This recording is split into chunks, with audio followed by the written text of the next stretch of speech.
Okay, this is in response to some wonderful questions put out by a student. We have 4 questions. 3 of them are nicely worded in terms of precision using some of the key terminology and some higher level thinking.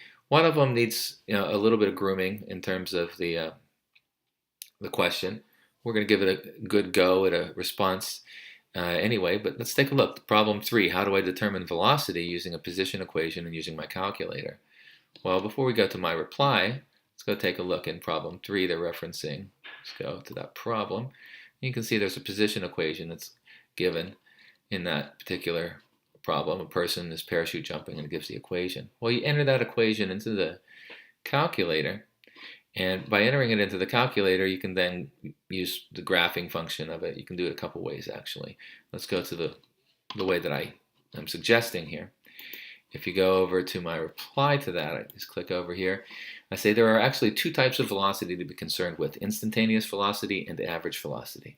The instantaneous velocity is computed by finding the slope of a tangent line and the position time curve to the position time curve at the desired time. The average velocity is found by finding the coordinates of 2 points in question and computing the slope between those 2 points.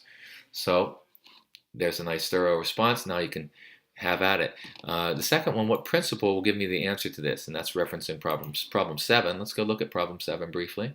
Problem 7 is kind of introducing you to this shape called a cycloid, that if you're looking from the perspective of the ground, okay, from that particular point of view, that reference, then you see the bug is moving along this cycloid. The key in this particular problem, as I'll point out here, is to actually, I'll click on this, is to consider relative velocity in the frame of reference. The frame of reference to compare both of these should be the same. So if we put, for example, the both situations from the frame of reference of the axle of the wheel, you'll see that, in fact, they are both moving in the same fashion. Let's go look at the next one. How should I go about solving this problem? I'd like to see, let's take a look at the problem over here, problem 8. How should I go about solving this? Well, you might look at this and you can see it asks a question here about these peanuts folding up their leaves at night. And it's talking about expressing the result in SI units.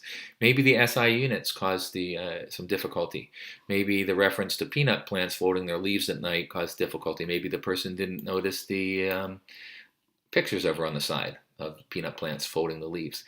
Whatever it is, we could have added a little bit more, illumination to what exactly you did understand about this and where the problem really lies. But I'm going to say, hey, look at those pictures and consider, as you see in my response,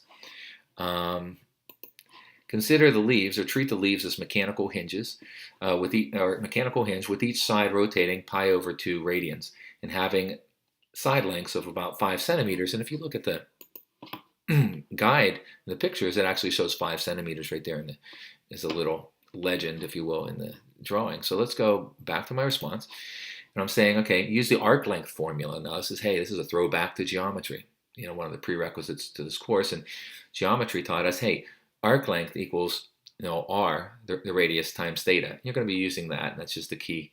Keep in mind, when you're using that r times theta, make sure radians is the measure that you use for that theta, that angle. Okay, let's go on to problem 11. This is nicely expressed. How do I find out what A and B should be? Is A distance and B time? I like that. There's a guess being made there. Well, you're going to use unit analysis. You're going to look at the units, and here's my hint. Only the like units can be combined using addition and subtraction. Division and multiplication changes the units. And I'll tell you right now, B is time squared. Let's see why. Let's go over here. If you look at that particular problem, and let's go back and see what number that is. It's 11. Here we have 11. If you look at that problem, you can see that B is being combined by addition with t squared. If you're going to combine those quantities, then they both have to be the same units. So B has to be time squared. A is divided by the result of B plus t squared. And we already know that B plus t squared is going to be in units of time squared.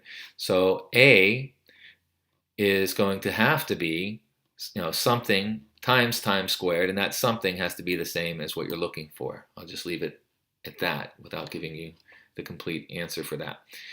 All right, so what do we have here? We have a wonderful set of questions. We have a student who's really on track expressing these questions. We have a nice trail, a nice archive of the responses.